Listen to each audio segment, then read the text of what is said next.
be a problem. I hate these things. Hi, good morning.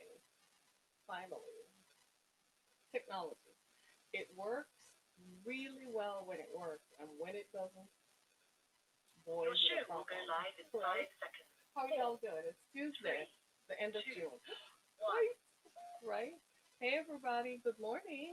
I guess we're approaching midsummer. It's almost midsummer. It's June 30th. Finally, we're at the edge of June. This is Harriet Kenneth with Down to Earth. It's the podcast in which we talk about the issues that matter. And today we have something interesting to talk about. We're going to talk about all this stuff people are talking about, defunding the police. But what about violent crime? What happens with that? So we're going to talk in depth about that today. I know nobody from the police is ready to call in. I have a few whom I should have reached out to, but I don't think they wanted to hear what we're going to talk about, and I know they wouldn't want to participate, especially here in the Detroit area. So, how are you all doing? It's the 30th of June. I'm not going to complain. It is really hot in Michigan, which is unusual for us because we're not accustomed to having really hot summers. But lately, I'd say in the last 10 years, it's kind of changed after 2012, and it's been trending that way. Typically, our summers are like 70 something degrees, 80 degrees at the top, and that's usually in the height of summer, midsummer. Because by August, it starts to shift and it starts getting cooler in the evening, so you require a jacket. But this year, it kind of just went, I don't remember spring, it just went boom, like summer. It's so hot. The grass is brown no matter how much water you put on it. And as for me, I'm not one of those persons who do the chemical stuff on lawns because I think they all have chemicals that are carcinogens.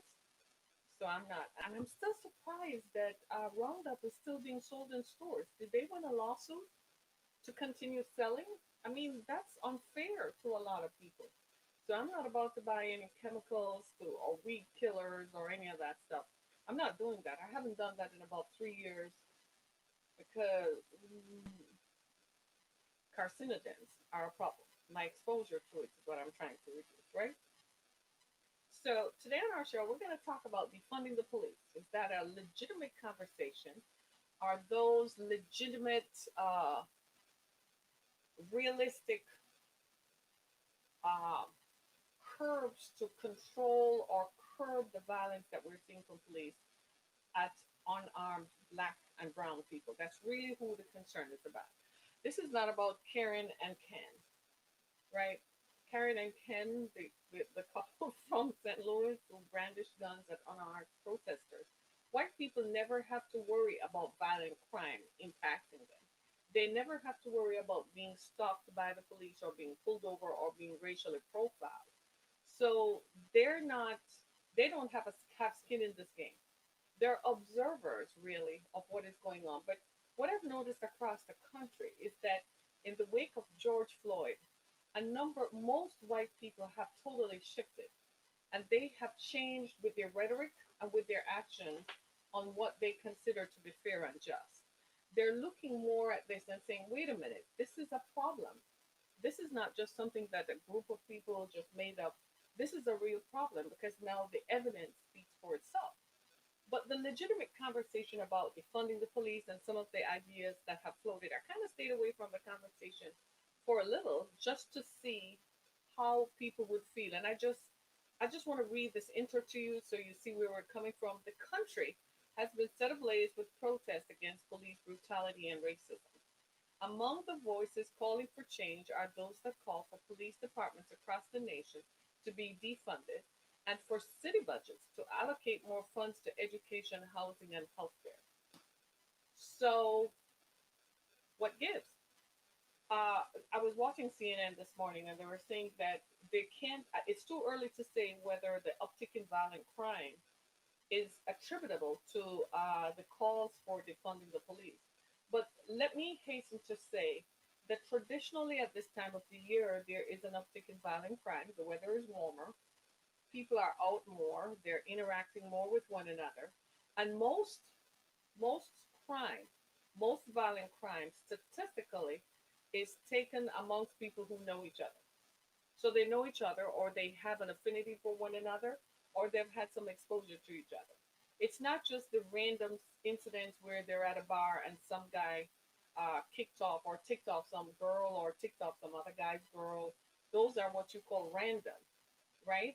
That is the violent crime that really should happen. But a lot of violent crime in Philly, Baltimore, Detroit, Chicago South Side, and so on, and in other concentrated cities in the country, happen amongst people who know and love each other, people who know each other, people who are related to one another, people who live next door to each other, people who went to high school together, went to middle school together, people who party together, people who drink together, people who play card games together, people who smoke weed together, they vape together, and then they have a beef, brandish a gun, and that's the end of that. They have a conversation, a disagreement, and they brandish a gun. So, how do we talk about defunding the police when we still have violent crime to deal with?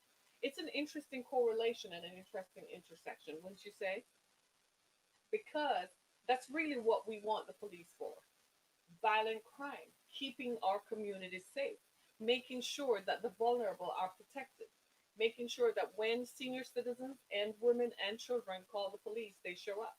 A lot of the conversation has been around repatriating sources and resources to ensure that the police, when they're called, they have a social worker to attend to most of the mental health issues that arise and crime victim advocates.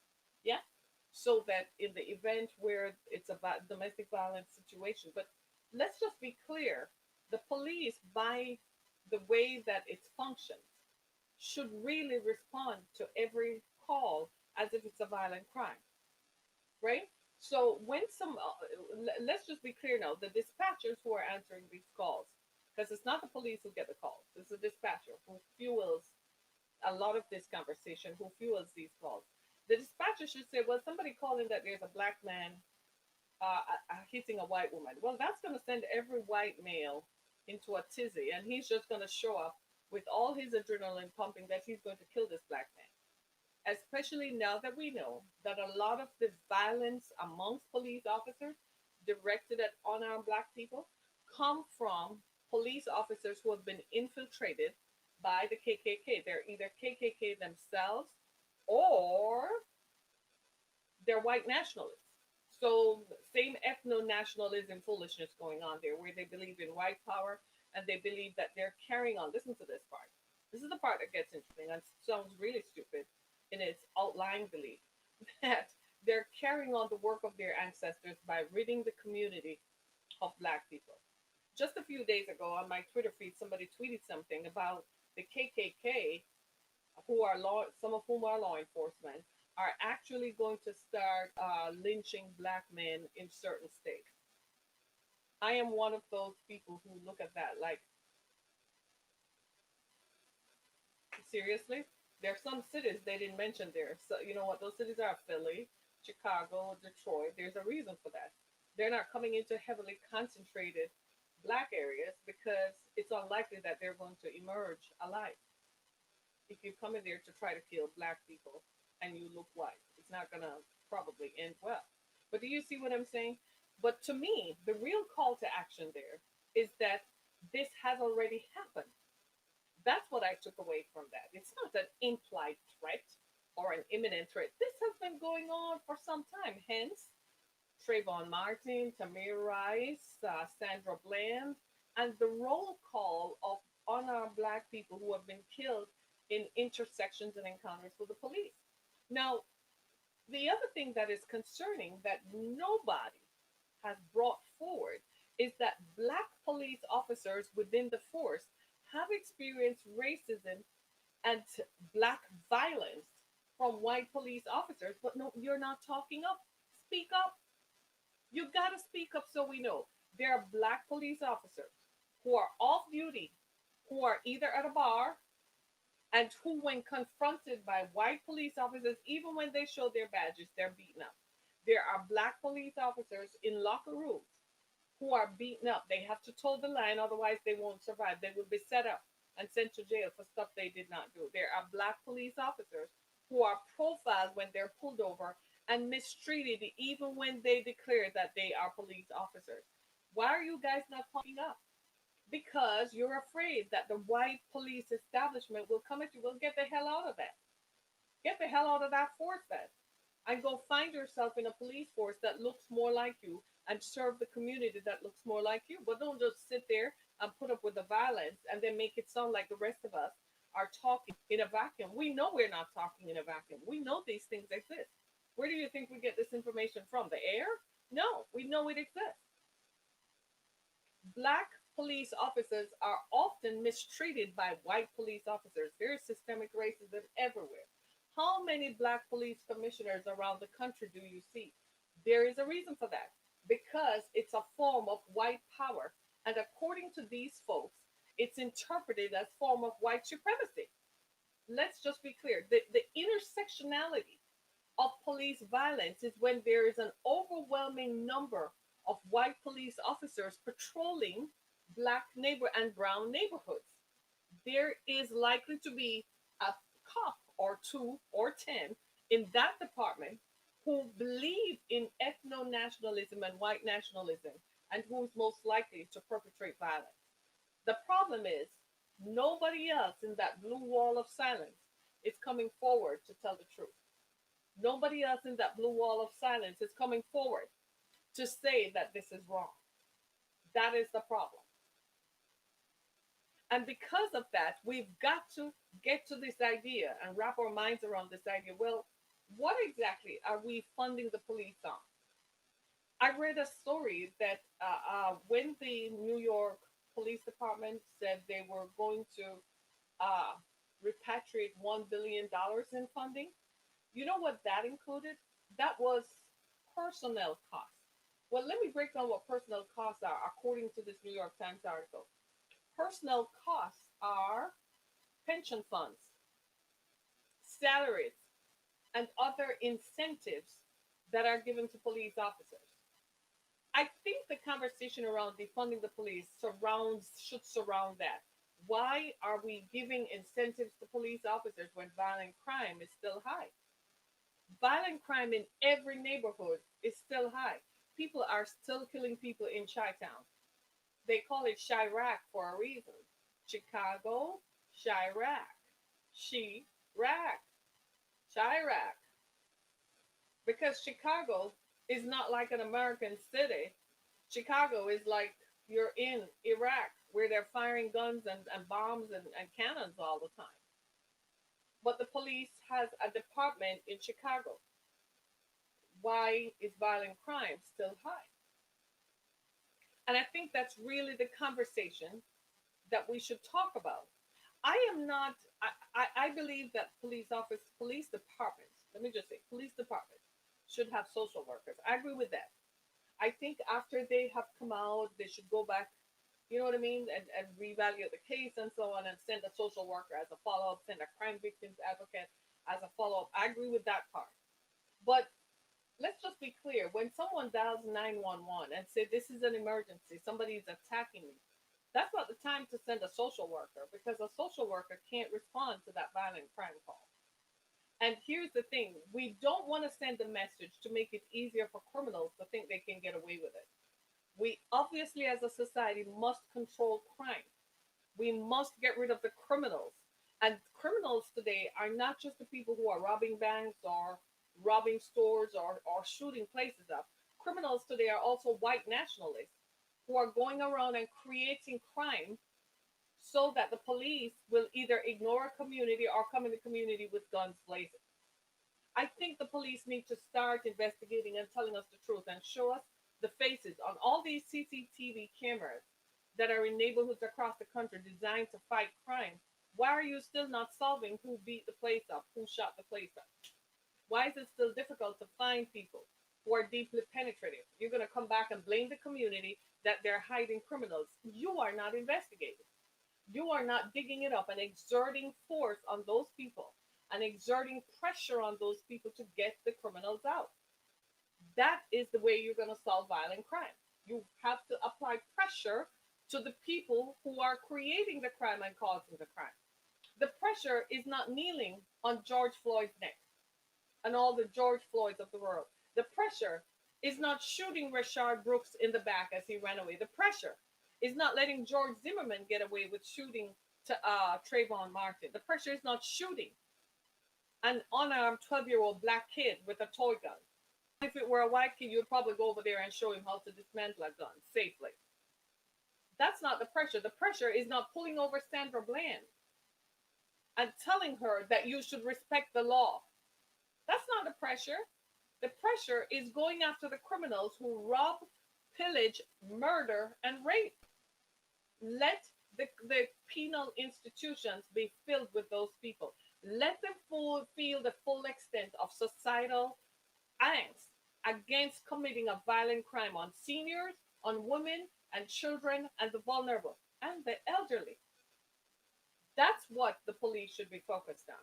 I don't agree with just carte blanche defunding the police because what is the alternative? I don't know that dismantling an entire police department. I think you should fire all of them and hire police who look like the community. I read the story on the community where George Floyd was killed. Do you know it's a community made up of Somali refugees, war refugees from Somalia? Now we understand why Stephen Miller, the architect of the president's immigration policy, who sits in the White House with all the power that the White House carries, Stephen Miller, his greatest plan was to eradicate and remove all Somalian refugees from this country. They came into the country legally under refugee and asylum benefits. That's why they're trying to eliminate it. Stephen Miller has no other skin in the game except he's a white nationalist who hates black people. He probably hates me too. More than likely, he hates me. Do you see what I mean? So that community is a community made up of black people who look black, but they probably sound different, have different ethno varieties. That's the community that you send people like Derek Chauvin into.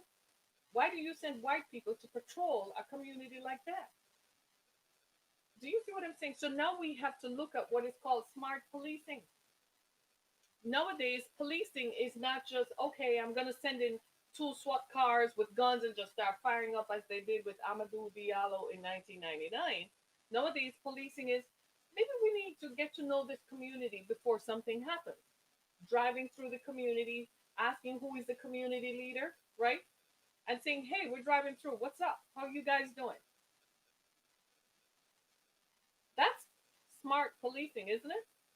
Smart policing is going to the elected representative. As a matter of fact, let's just start this whole thing. The people who are elected to serve, do you have a relationship with the police precincts in your community? So let's look at the state level. I'm going to take the Detroit City Council because I live in Detroit, right? So the Detroit City Council is broken up into different sectors of the city. In every sector of the city, there's a city council representative. So I'm going to ask this question. Does the city council representative know the police precinct and its leadership in that community, in their communities? That's where it starts. Do you see what I'm saying? So before it gets to the national level, where George Floyd's neck was knelt on, let's start right here at the local level. So when the citizens go to the representative and say there's too much crime, does the representative then go to the precinct leadership and say, hey, on such and such a block, on such and such a street, we have too much crime. What you guys doing about it? That's where it starts. Then the police can say, well, we need more personnel. Well, why do you need, how many personnel do you currently have? And what do they do? Because I don't know about you, but I've called the police and they sound like they're having coffee and cake and coffee and donuts. And they're not doing anything they don't seem to think that it is their responsibility to come out and attend to issues. I'm serious. That has happened to me. And yes, they can come and talk to me about it. I let them know that I am who I am, so they can come and talk to me about it. It's usually when you get people saying, well, we ought to do this and we. No. If a citizen calls you and says something is wrong, it's your responsibility. You're paid by the citizens of the community. Go respond to it. If you're afraid, then what about the rest of us? People in the south side of Chicago are afraid of leaving their homes. But you have a whole Chicago Police Department that's over there. That's untenable. This is why the calls to defund the police are echoing in halls all across the place. And some of us are saying, whoa, whoa, whoa, before you do that, let's talk about violent crime. Because the police are essentially there to do what? You're supposed to be preventing crime. I thought that's what it was about. You're not supposed to be investigating after the crime. There are some things like serial murders that it kind of catches you, and while you're in it, you kind of have to develop a protocol for it. But there are some things like the fact that you need to prevent crime. Preventing crime means you're spending more time in the community than you're spending in the precinct house. Preventing crime means that you're patrolling the streets, engaging with the public, so you observe. You're the cop. You're trained to observe us. I don't know jack about that. But you know a criminal when you see one. That's your job. You drive around, you look at who languishes, who is congregating where, who is doing what, and you keep a tab on that stuff. But half the times you call the cops, they're housed in the precinct house watching TV or watching porn. I don't know what the hell they're doing. And then now we have these problems of violent crime because largely the people who are committing these crimes, the police already know. They know you are not coming out to watch. They know you are not going to do anything about it. They know you are not going to investigate. So they continue to do crime. Last weekend, the Detroit Police Department hired or promoted some folks to detectives because prior to that, there were not enough detectives. And I'm like, a little too late, maybe? The people are disenchanted because all they see is aggression, but not a solution to violent crimes. Your family member died 15, 20 years ago and the crime is still not solved. Why? It's not that difficult. Why? We live in a country with so many law enforcement resources. Why are some murders still languishing and have not been solved? That's untenable because you don't care and you would rather go to work, get a check, and eat yourselves into oblivion and just sit there and watch porn and watch TV all day. No crime is being solved. No, crime is not being solved. If the police were doing the business of policing, violent crime would not be the way it is in America. Trust me on that. But the problem is the police are not policing. They're sitting back and allowing the criminals to run rabbit. And the criminals say, well, even if you call the police, they're not going to show up. And that hence when the conversation to defund the police started. So now my challenge is I am challenging the police. Get up and fight the crime. You want to stay entrenched in your community? You want to be effective in your community? Do you want to keep your job? Then start working on violent crime. Start preventing it and start solving it. And then the people will not be calling for defunding the police. Yes, you need more money, but you don't need more money for salaries. You don't need more money for pension benefits. What you need is more tools. You've got all the tools. The police is practically a military state.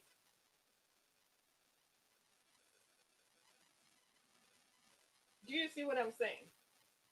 The police is practically a military state. But what has happened? These are the issues, and these is where people are saying that we need help. I don't agree with defunding the police, but I do want to see violent crime being solved, and I do want to see violent crime being stopped.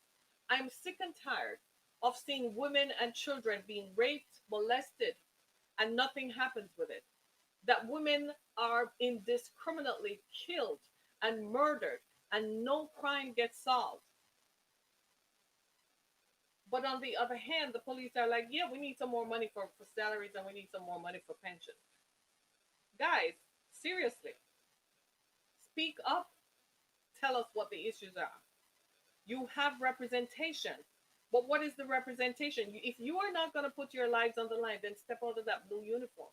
Because every time you take an oath, every time you take an oath to protect and serve, understand that it is the most courageous thing you could do because you are putting your life on the line. If you are not willing to accept that, then how are you willing to accept the accolades that comes with it? It's a responsibility. But if we don't curb violent crime, I'm afraid we're going to run into issues as a society. Violent crime, it's too much across the country. In Philadelphia over the weekend, 200 people were shot. And if you check the numbers for the previous year at the same time, they're comparable. It's not like previous year 10 people were shot and all of a sudden it's 200 people being shot this year. No, it's comparable. It's trending. The police have the statistics. You guys have the stats. You can see that last year, over time, you in fact know the minute it starts getting warm, the criminals feel like it's open season. I am saying it's open season on women, children, seniors, and the vulnerable. It's open season. They attack seniors, they attack women, they rape and pillage. And where is my help? Where is my help coming from? The police need to get to the business of neighborhood policing. I, I kid you not. The criminals need to fear the police. I will say this all the time. Innocent people run to the police and the criminals run away. We can't defund the police. That doesn't make sense. We can't dismantle the police. That does not make sense. But what we need to do is to reinvent the way that that is done. Violent crime has to be the focus. You can't just act on suspicion that you see some guy standing in a place and you just fire 41 shots because he's black and you are white. We really need to start looking at who are you hiring. Okay, so you're going to hire people to serve Detroit. According to the police chief here in Detroit, he said this. He said, you got to hire people from the community to serve the community. And I was like, duh, that wasn't rocket science. He's right. How in Minneapolis, in the area where George Floyd was killed, is an area of Muslims. Why would you have white police officers? Doesn't make sense, does it? You're not engendering good community relations. You have all the tools. You have all the guns, all the weapons, all the SWAT stuff. During the protests in Detroit, I didn't even know the Detroit police have those big tanks and stuff. I was holding my breath watching the protests. I was like, oh, oh my God, no. So you have the tools. And here in Detroit, I'm just going to say this as a disclaimer. The police here in Detroit have an excellent relationship with the community. Let me just say it. They have an excellent relationship with the community. In Detroit, people don't run away from the police. When they see the police come, they walk right up to them, say, hey, officer, this is what's going on. The people will tell the police stuff. So this is not the Detroit area. I know we had some issues during the protest, but that is, let's just say that that was a situation like a powder keg. Still needs to be re-examined. I still don't like that. It still needs to be re-examined, but the conversation really should surround how do we effectively move forward. Dismantling is not the idea. What about violent crime? We do realize that violent crime is not going to end, right? Violent crime, we do have to accept that. What we need to put into perspective is that the George Floyd situation has shown us that there is something wrong with the hiring practices. That we have hired people whose sole agenda from the very beginning was to use the police as a tool to get back at citizens. That's what it showed us, that there were white nationalists whose sole intent was to use the uniform and the protections that being a police officer offered so they could get away with murder. That was the intent. And we've seen it over and over again. And nothing we as a group of people have said has made it better. Nothing. Right? So we've got to start looking at ways in which we can reinvent and re-image what policing is. Because the current state of it is not helpful. It can't be that One group of people view the police as their helper, and another group of people are terrified. They're afraid if they're pulled over, like I am, that I'm going to be cuffed for something I didn't do. I try to walk the straight and narrow. I don't drink. I don't do drugs. I don't do any of that stuff. So I try to walk the straight and narrow. But I'm still like, I don't want to have that negative encounter because it's probably going to be unpleasant. That should not happen. That is sad, and that should not happen in any form. I don't care if Twitter closed shut me down because they don't want to hear this stuff. Truth is truth, and it's always going to hurt. There are people within the police department. Not every police officer is bad. But I want to ask you all, you're in it. Why aren't you speaking up? Even if you don't want to say it in your own name and voice, why aren't you being anonymous and sharing it? I know that this systemic racism happens because all across the country there are more white police commissioners and white police chiefs than there are black, even in areas that are culturally and ethnically diverse. Is that not true? Yeah. So if that is the case, if the leadership does not look like the community, how is that going to be effective servicing? Right? There's a disconnect, isn't there? There's a serious disconnect. We have a problem with violence and brutality. That's the conversation. And the brutality is directed at unarmed black people and directed at black people, and it's coming from white ethno nationalists who have penetrated the forest.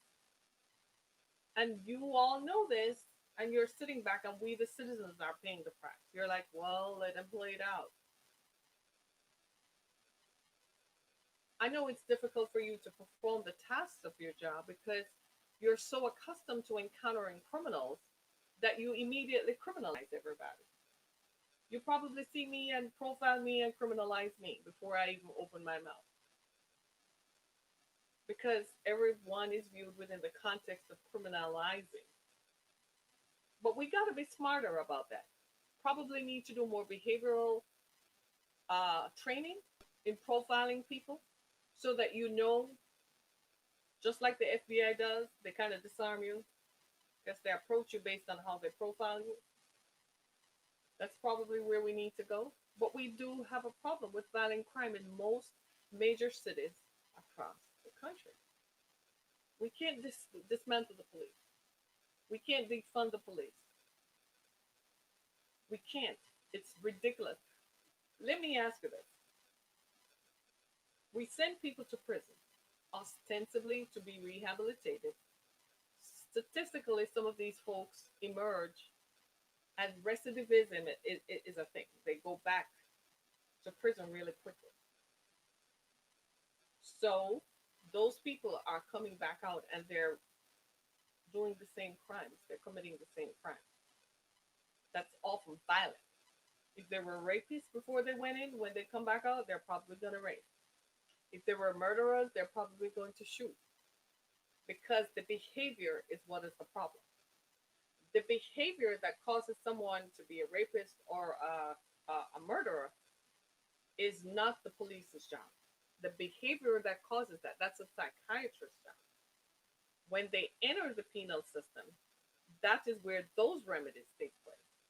The police responds to the call and shows up, determine a crime has been committed, who is responsible, take them away, go prosecute, go take them to the prosecutor for the prosecutor to deal with it. We got to be very clear on what we want.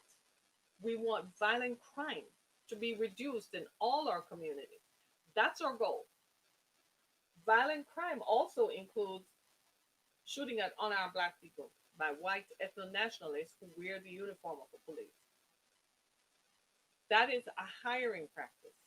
We need to examine that. And we really need to investigate that because that just can't be. You can't use just like you can't use the veil, the uniform, and hide your prejudices and biases and then act them out on unsuspecting people. That tears down the image the community has that the police are here to help you. This is a very difficult conversation, but it's a conversation that is worth exploring for the benefit of all of us. For many years, many of you know me, I've been a supporter of the police. If you've read my book, Through the Fire, I talked about how a sheriff brought me relief from violence in my home. My ex husband beat me violently. Had the neighbors not called the police and shown up, and the police not shown up, I wouldn't be here today.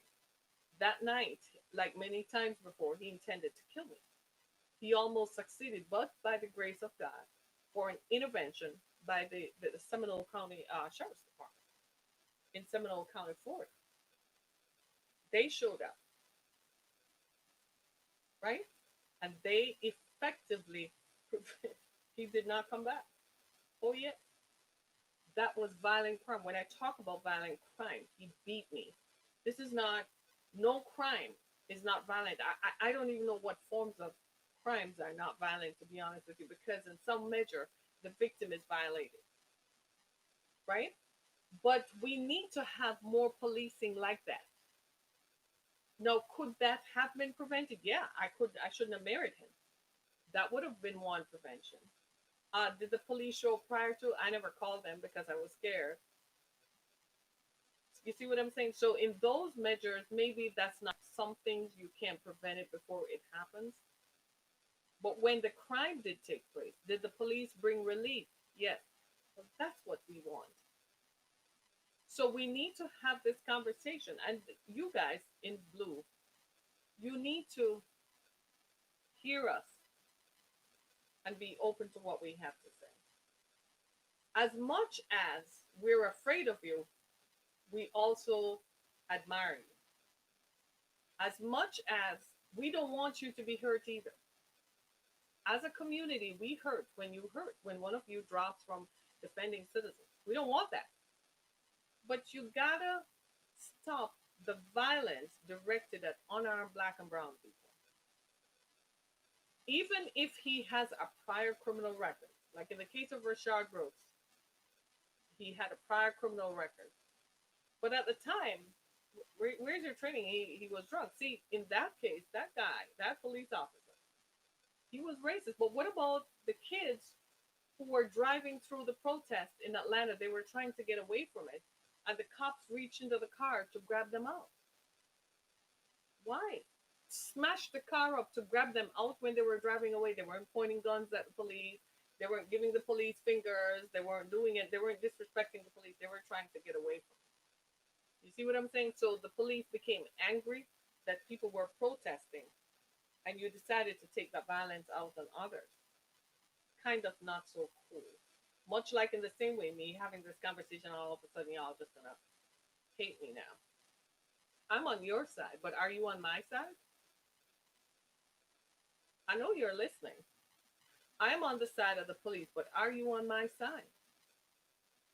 Am I going to be, are people like me, who look like me, who walk around in my skin, who sound like me, do we have to go out now and worry about being pulled over because you don't like what we say? We have concerns.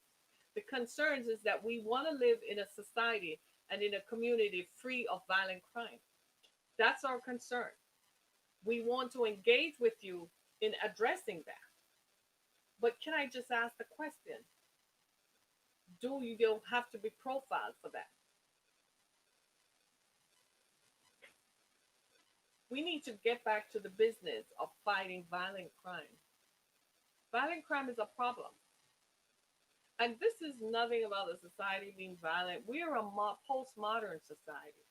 Our roots started in violence. Didn't we throw off the tea in Boston? I call it a tea party, but it was a violent act, wasn't it? Wasn't the American Revolution a violent act? How the West was won with guns at OK Corral. The West was not won with us singing All Saints Day and sitting on our porches sipping tea. This West was won by dudes and dudettes with guns on their hips marching up and claiming that land. It is what it is.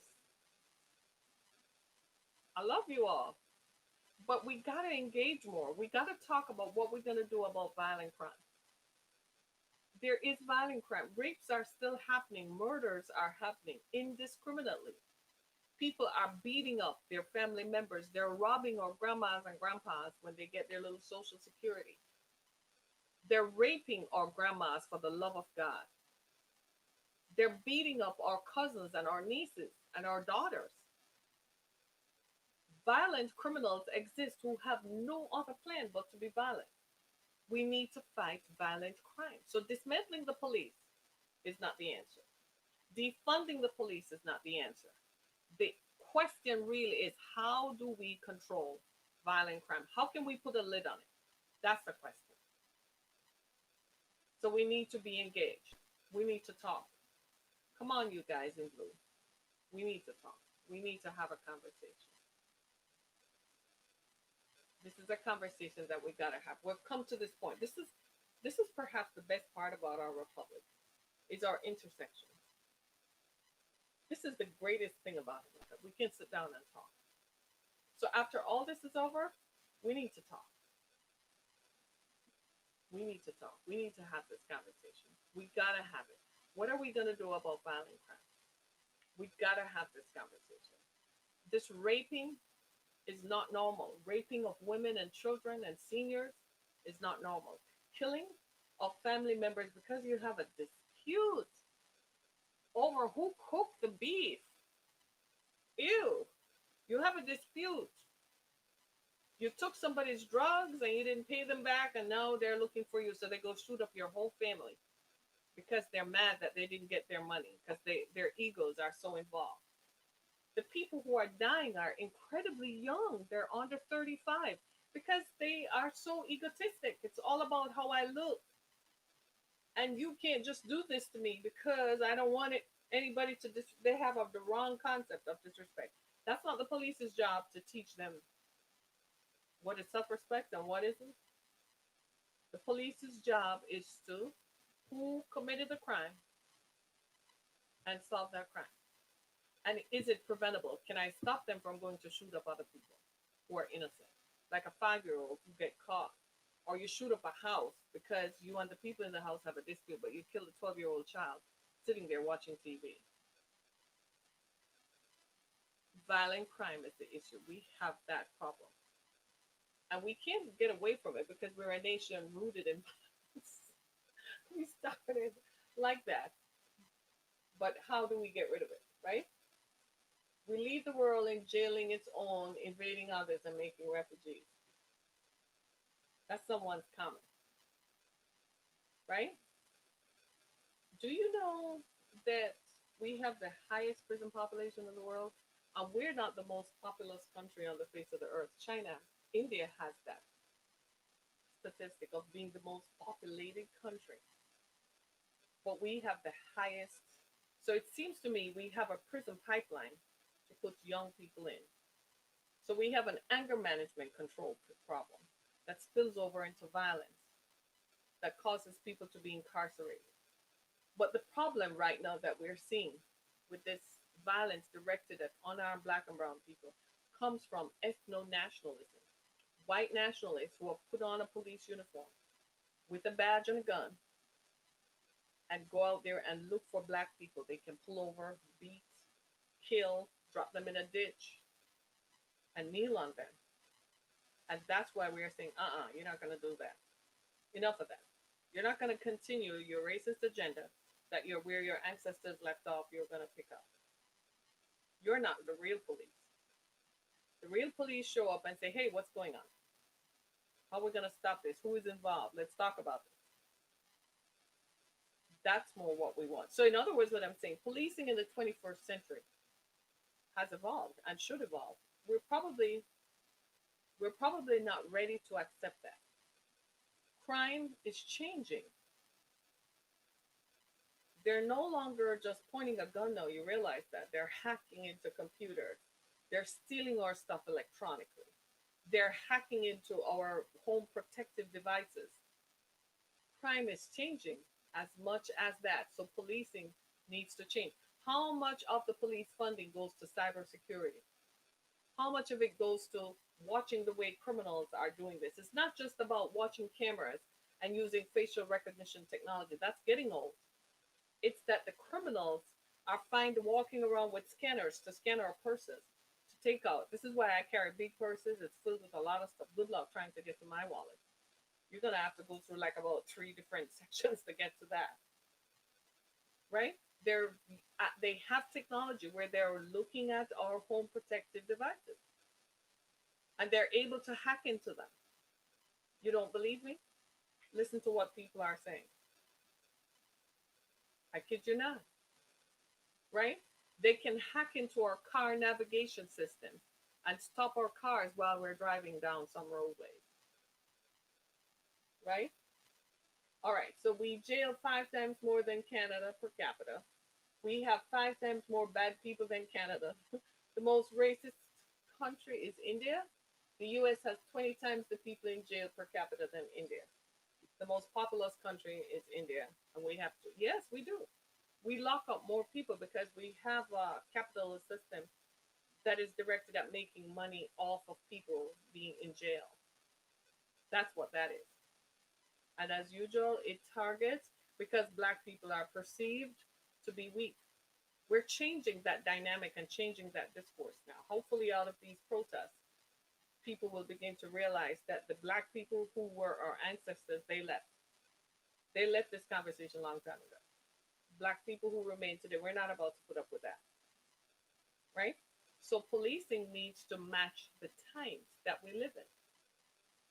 And in order for it to be effective, it has to match the time. So I don't agree with the conversation about dismantling the police and defunding the police. I'm as angry as heck at what happened to Rayshard Brooks, and I'm angry. That could have been anybody. But at the same time, I have issues with violent crime. I have issues with people who rape children. I have issues with people who rape women, who attack seniors, and who try to make people feel unsafe in their homes. I have issues with people who are just violent by nature. They're driving down the street and they use their vehicles for vehicular homicide. I have issues with people like the ones in St. Louis who just feel like they're white, so they can use their white privilege to just point guns at unarmed protesters. I believe the police need to visit those people and make them know what it feels like to be targeted. So if we're going to police effectively, then we need to do it with a colorblind approach. The goal is to solve crime, not look at the color, demographics of the person, but look at their capacity to commit crime. Oftentimes, we view people through a different kind of eyes. Now, we don't need their cars, police in school, and mile-long police funerals. The waste is enormous. Wow. Wow. Many decisions regarding police are made during open city council sessions. Too often we wait for an incident to occur before showing up and stating our displeasure. Of course, we never show up. I don't know about other cities, but I imagine it's the same in every democratic, because we're a democratic society. In Detroit, there is an open forum where the police commissioners meet, and you can meet and direct your angst at the police. You can ask. It's an open forum. You ask questions. You ask, the police chief attends, and you ask questions. You need a police chief who looks like the community and who is empathetic towards the community, because he's most likely to respond. Here in Detroit, we have that. I can't say it enough. I can't say it enough. Watching Detroit police has taught me a lot about good and bad policing. I kid you not. I look at what they do, and then I look at other places around the country, and I'm like, something is off. Not for any other reason, but they approach policing from the perspective of neighborhood.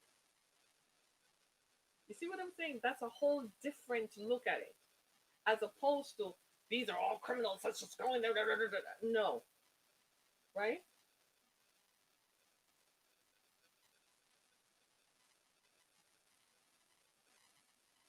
Right. So we need to look at it. Policing has got to change to match the society we live in. We can't just look at it and have this blanket policy that all people who are not white are criminals. That's got to change. That is not true. It never was, and it never will be true. Criminals are criminals no matter what color they are. Sometimes the worst criminals walk around in suits and occupy the 15th floor of a corporation. They're the biggest criminals, and they're never the ones with cuffs slapped on them walking down to the precinct to have their rights read to them. Criminals are criminals no matter what color they are, no matter what race they are, no matter what gender they are, no matter where they come from. Policing needs to look at people like that. Stop excusing ethno nationalists. You, the police department, and federations of police unions, stop excusing the people who put your uniforms on and pick up your badge and go kill black people and brown people indiscriminately. Don't defend them. They are what they are. They're killers. Stop excusing that. Leave the business, the wholesomeness of the policing to the fact that you are engaged with the community that you're a part of and that you are helping the community to feel safe and be better. That's really the message here, right? Uh, it's. I suspect this conversation is going to continue. I suspect it's going to go on and on because we have not achieved parity. We have not achieved that area of peace. But we've got to get to the place where we recognize that something is wrong with the model of policing we're doing, where we immediately criminalize people who are non white. I am not white. So you're going to slap cuffs on me and because I don't look like what you think wholesomeness is about. We need to change that. The society has changed irrevocably. Why can't we wake up to that? What is the reluctance in accepting that the power structures that existed 100 years ago worked for 100 years ago, but it has no place today? Why is that hard and difficult to accept? I got to leave this in just a minute. I only have like 2 minutes left. But do you see what I'm saying? We've got to accept that and move forward. And the police, you need to reach out to us. You need to reach out to the community because that's your job. You're the ones holding the guns. You can't be holding the guns directed at the citizens, or the citizens should not be felt like the guns are directed at us. You should be saying, come, let's talk. Let's engage. I want to hear what you have to say. They did that in Detroit. I don't know about the other cities. It seems to me the police just in New York, they run New York, so they just make statements. In Detroit, the mayor and the police chief sat down and heard from organized protesters. I don't know what happened in New York. The police just make a statement, and that's it. That's the law. What is this? A military society? No. Engage. Tell us what happened. Tell us what you're gonna do about violent crime. People still getting raped. The homeless are still being raped and pillaged and beaten and murdered and thrown in the Detroit River. And they don't have a voice. We still need to talk about that. The other parts of it, like the social justice parts of it, where we need more people who are social workers, yeah, certainly. Fund that, yeah. But to dismantle the ability or tie the hands of the police to fight violent crime, nah, nah. Because the criminals are out there and their intent, in other words, what I'm saying is, as a society, we need to just accept that there are people among us who are murderers and rapists and who have no other interest in the world and no other business but to continue to murder and rape and rob and kill as much as they can. We need to just accept that. Just accept that. And those are the people we need to control, not unarmed people.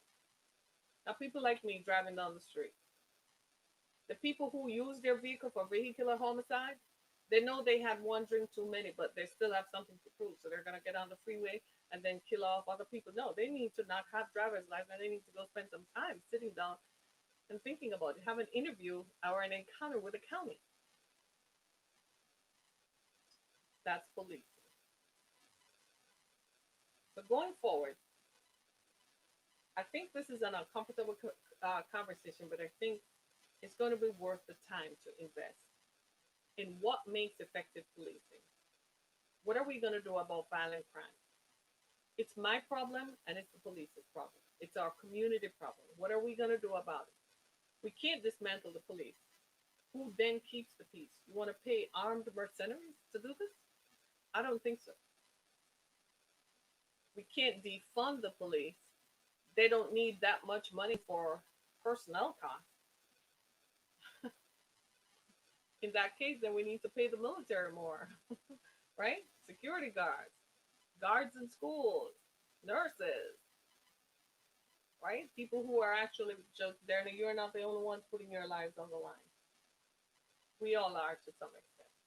Our society has become so violent that each time we leave our homes, we have to wonder, am I going to get back home? That wholesomeness is gone. It's the 21st century. They're unlocking our doors without us even being in at home, without using a key. That is where policing needs to be. If you want to direct resources, that's where it needs to go. I got to go, y'all. Thank you so much for listening to me. And thank you for your comments. Education is the most important for the future, not jailing. I agree. Changes are coming. Thank you so much, everybody. Thank you for your comments and for being a part of my experience this morning. This is Harriet Kemick with Down to Earth. For more information on me, go to harrietkemick.com, as well as listen to our previous podcast on iHeartRadio, Spotify, Apple Podcasts, and Google Podcasts. I welcome your comments. Thank you so much for participating. And as usual, have a great Tuesday. Today is the last day of June in 2020. Be blessed, everybody. Thank you so much. Be blessed.